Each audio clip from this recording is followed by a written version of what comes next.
Students, आज मैं फिर आपका वेलकम कर रहा हूँ हमारी केमिस्ट्री की क्लास में। आपको पता है इनऑर्गेनिक केमिस्ट्री कर रहे हैं। मेरा प्लान है कि मे बी 8 या 9 बजे या 9:30 बजे, क्योंकि आप लोग, मुझे सबका पता है कि आप लोग बहुत लेट सोते हो, तो आज हम एक ऑनलाइन क्लास लगा लेंगे सिर्फ 20 मिनट्स की 9:30 पे या 10 o'clock।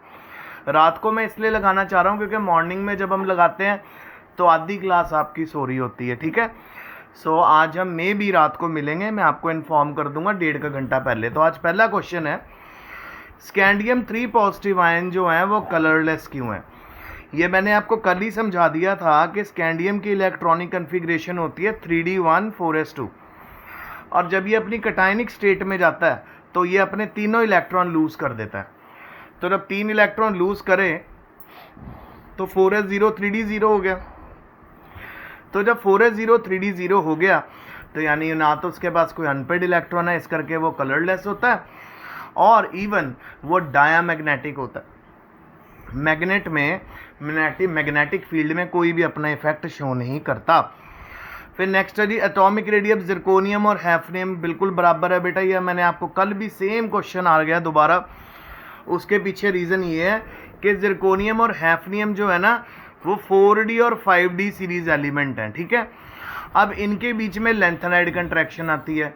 लेंथेनाइड कंट्रैक्शन आने के कारण जिरकोनियम और हैफनियम का साइज बिल्कुल सेम हो जाता है, इनका एटॉमिक रेडियस सेम हो जाता है, इनकी फिजिकल प्रॉपर्टी सेम हो जाती है, इनकी केमिकल प्रॉपर्टी सेम हो जाती हैं, और इनको डिफ़िकल्ट करना, डिफ्रेंशिएट करना बेटा, सेपरेट करना बहुत टफ हो जाता है।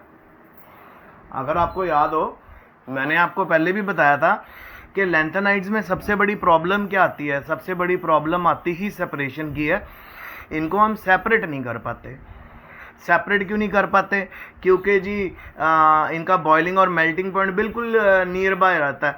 जैसे लेंथेनाइड का, जैसे फॉर एग्जांपल एक एलिमेंट का बॉइलिंग पॉइंट आ जाएगा 340, सो दूसरे का आ जाएगा 341। अब 1 डिग्री के डिफरेंस में थोड़ी हम सेपरेट कर पाएंगे। या तो आप एग्जैक्ट 340 पे टेम्परेचर ले जाओ, अगर वो 340 से थोड़ा सा आगे हुआ सो पहले वाले एलिमेंट ने भी वेपर में कन्वर्ट हो जाना, साथ में दूसरे ने भी हो जाना, आप सेपरेट नहीं कर पाओगे। सो ये प्रॉब्लम है कि लेंथेनाइड्स और एक्टिनाइड्स को सेपरेट करना बहुत सेपरेट है, डिफिकल्ट है। इसी तरह जिरकोनियम जो 3d अपना 4d है और हैफनियम जो 5d है, इनको भी सेपरेट करना बहुत टफ है। इनको सेपरेट नहीं कर पाते हम क्योंकि इनकी फिजिकल और केमिकल प्रॉपर्टी सेम हो जाती हैं। फिर अगला है जिंक, कैडमियम और मरकरी, इन सभी को ट्रांजिशन एलिमेंट्स नहीं समझते। जिंक, कैडमियम और mercury are not considered as transition element, बिल्कुल, क्योंकि जिंक, कैडमियम और मरकरी में फुली फिल्ड इलेक्ट्रॉनिक कन्फिग्रेशन होती है। फुली फिल्ड, इनका डी ऑर्बिटल पूरा भरा हुआ होता है, ठीक है। तो डी ऑर्बिटल फुली फिल्ड होने के कारण ना तो ये कोई भी कलर शो करते हैं, ना ये किसी भी तरह का मैग्नेटिक प्रॉपर्टी शो करते हैं। तो यानी डी ऑर्बिटल फुली फिल्ड होने के कारण अब इन्होंने तो ट्रांजिशन एलिमेंट वाले कैरेक्टरिस्टिक शो नहीं कर रहे। ट्रांजिशन एलिमेंट का पहला सबसे इंपॉर्टेंट कैरेक्टरिस्टिक क्या है? पहला सबसे इंपॉर्टेंट कैरेक्टरिस्टिक है कि they impart colour to the flame. Flame में अगर आप इसको लेके जाओ तो कलर देते हैं। तो ये सॉल्ट क्यों कलर देंगे?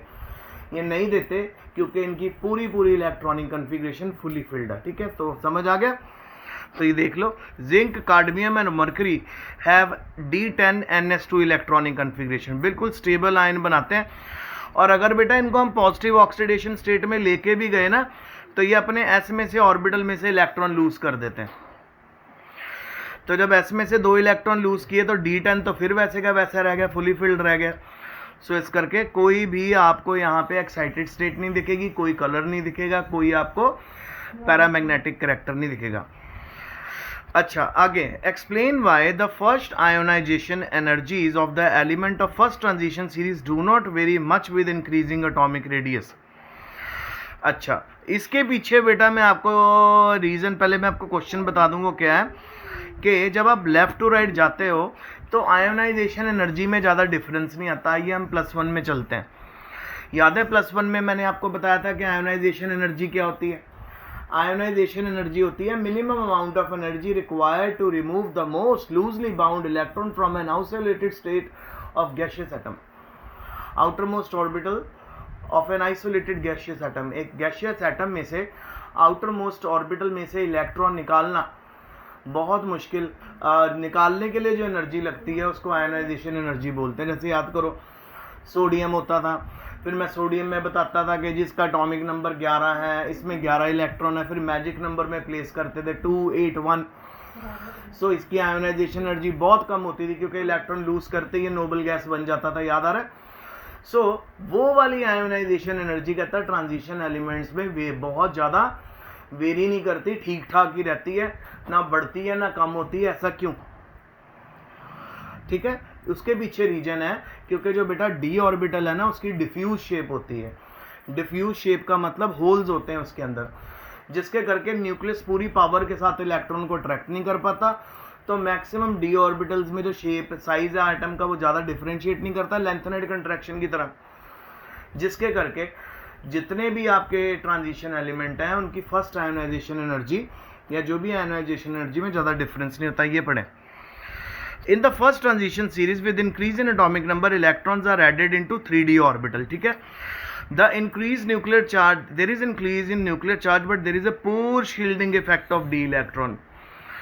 अब d इलेक्ट्रॉन का पोर शील्डिंग इफेक्ट क्यों आ गया बेटा? क्योंकि जो d ऑर्बिटल है उसकी डिफ्यूज शेप है, ठीक है। और उसके पास एक और चक्कर भी आ गया यहाँ पे बेटा, क्योंकि d और ऑर्बिटल और 4s ऑर्बिटल दोनों की एनर्जी भी सेम होती है। The effect of increasing nuclear charge is counterbalanced by the weak shielding effect of d electrons. क्योंकि d ऑर्बिटल की डिफ्यूज शेप होने के कारण जो न्यूक्लियर चार्ज बढ़ भी रहा है उसको काउंटर बैलेंस कर देता है जी जो d इलेक्ट्रॉन्स की पुअर शील्डिंग है। इससे क्या होता है, एटॉमिक साइज ज़्यादा चेंज नहीं होता और इसी करके जो फर्स्ट आयोनाइजेशन एनर्जी है, पहले इलेक्ट्रॉन को निकालने के लिए जो आयोनाइजेशन एनर्जी लगती है वो ज़्यादा वेरी नहीं करती विद एटॉमिक नंबर।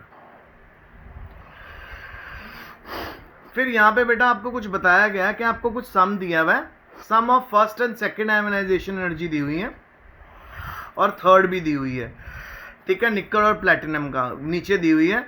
सो आपको यहाँ पे देखो जी ये फर्स्ट आयोनाइजेशन एनर्जी दी हुई है, इकट्ठी करके फर्स्ट और सेकंड दी है जी 2.49, थर्ड और फोर्थ दी है 8.80।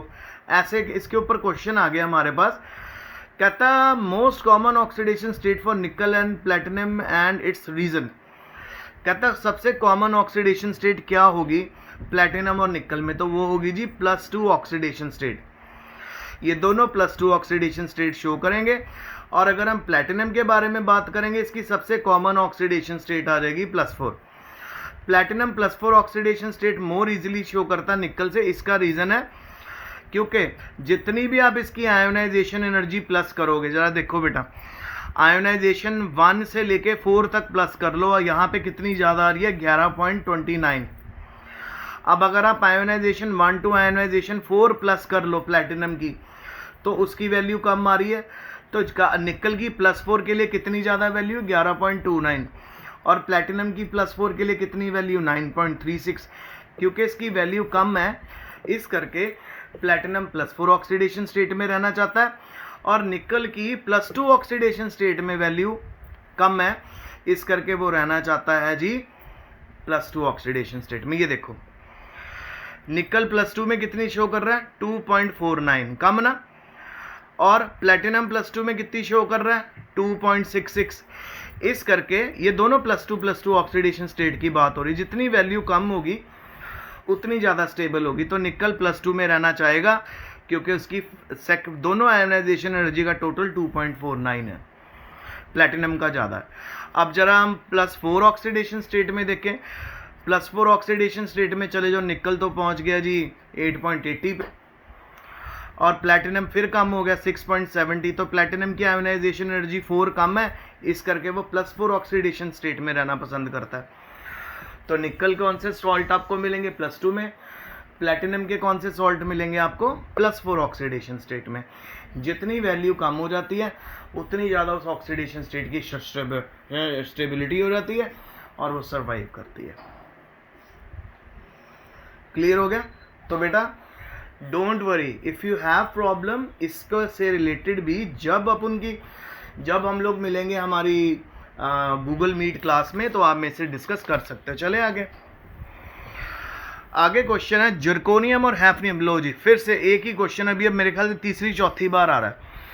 सो इतनी बार कई क्वेश्चंस आएंगे कि आपको तो याद ही हो जाएंगे। जिरकोनियम और हैफनियम है, इनकी जो प्रॉपर्टीज़ है वो ऑलमोस्ट सेम है। क्यों? जिरकोनियम और हैफनियम की सारी प्रॉपर्टी सेम है बिकॉज ऑफ लैंथेनाइड कंट्रैक्शन। क्योंकि जिरकोनियम 3D ऑर्बिटल में, जिरकोनियम में भरता है 4D और हैफनियम में भरता है 5D। इनके बीच में 14 एलिमेंट आ जाते हैं और उनमें आ जाती है लैंथेनाइड कंट्रैक्शन। तो ज़्यादा डिफरेंस नहीं आता जिरकोनियम और हैफनियम के बीच में, इवन उनके एटॉमिक नंबर में बहुत डिफरेंस है। सो हम यही एक्सपेक्ट करते हैं कि जी अगर कोई 40 से 72 एटॉमिक नंबर तक जा रहा है तो उसका तो साइज़ आधे से भी कम हो जाना चाहिए।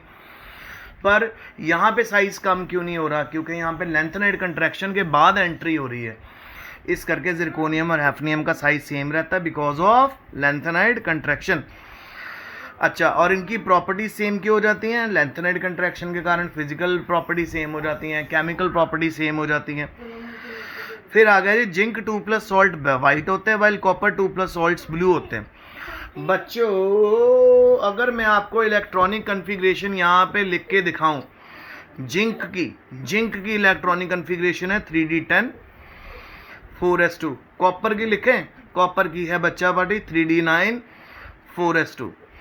अब आप यहाँ पे जिंक को ले जाओ जी, जिंक को आप +2 में ले जाओ। जब इसके अंदर से -2 इलेक्ट्रॉन निकालोगे, +2 ऑक्सीडेशन में जाओगे, 3D10 रहेगा। और अगर आप कॉपर को लेके जाओगे, -2 इलेक्ट्रॉन करोगे तो ये बन जाएगा 3D9। आप देखो 3D9 में एक अनपेड इलेक्ट्रॉन आ गया। इसके करके कॉपर में कलर भी मिलेगा आपको, कॉपर पैरामैग्नेटिक भी होगी, और जिंक में आपको कोई कलर नहीं मिलेगा, जिंक वाइट होगी और डायमैग्नेटिक होगी। तो ये राजी क्लियर हो गया। सो इस करके जिंक 2+ के जो सॉल्ट होते हैं, जिंक 2+ के जो सॉल्ट होते हैं वो हमेशा वाइट होते हैं, जबकि कॉपर 2+ के जो सॉल्ट होते हैं वो हमेशा ब्लू होते हैं। ब्लू क्यों होते हैं? क्योंकि कॉपर जब +2 ऑक्सीडेशन स्टेट में होता है उसके पास 3D9 इलेक्ट्रॉनिक कन्फिग्रेशन होती है, और 3D9 में एक अनपेड इलेक्ट्रॉन हमारे पास होता ही होता है, और ये अनपेड इलेक्ट्रॉन रिस्पॉन्सिबल होता है बेटा कलर के लिए, पैरामैग्नेटिक नेचर के लिए। तो आइए मेरे साथ थोड़ा सा पढ़ लें। जिंक की दी हुई है 3D10 4s2, +2 में दी हुई है 3D10 4s0 हो गया। देखो अभी भी कोई भी अनपेड इलेक्ट्रॉन नहीं है, इसीलिए जिंक के सारे साल्ट क्या हो जाते हैं? वाइट। आप कॉपर में देखो, आप कॉपर 29 है 3D10 4s1। अच्छा, और कभी कभी एक्चुअल में इसको 3D10 4s1 क्यों कर दिया गया? एक्चुअल में ये 3D9 4s2 है। पर याद है मैंने आपको सिखाया था कि जब +1 में एक इलेक्ट्रॉन को मूव करके अगर हाफ फिल्ड या fully filled electronic configuration obtain हो रही है तो वो इलेक्ट्रॉन मूव कर दिया जाता है। सो यहाँ पे इलेक्ट्रॉन मूव किया हुआ है, 3D10 4s1 बनाया हुआ है। अब इस पर आप +2 ऑक्सीडेशन स्टेट लगाओगे, 2 इलेक्ट्रॉन निकालोगे, कैस में से निकल जाएगा, एक डी में से निकल जाएगा, 3D9 हो गया फिर से। सो 3D9 आ गया तो यानी एक अनपेड इलेक्ट्रॉन आ गया, जिसके कारण ये आपका ब्लू कलर का हो जाता है, और यहाँ पे आपको पैरामैग्नेटिक नेचर भी मिलेगा, मैग्नेटिक इफेक्ट भी नज़र आएंगे, मैग्नेट में भी ये अट्रैक्शन शो करेगा। सो बच्चों, आज का लेक्चर यहीं तक था। आई होप आपको समझ आया होगा। If you have any problem, any difficulty, I am always available. और आजकल तो आपको पता है हर सेकंड डे हम लोग अपनी गूगल की क्लास लगाते हैं, मीट की क्लास लगाते हैं ऑनलाइन। तो अब हम और क्लोज एंड क्लोज होते जा रहे हैं। सो बेटा, अगस्त में हम लोगों ने मिलना है most probably. So be ready. जो आपको पढ़ाया जा रहा है अच्छे से पढ़ो। Stay home, stay safe, best of luck.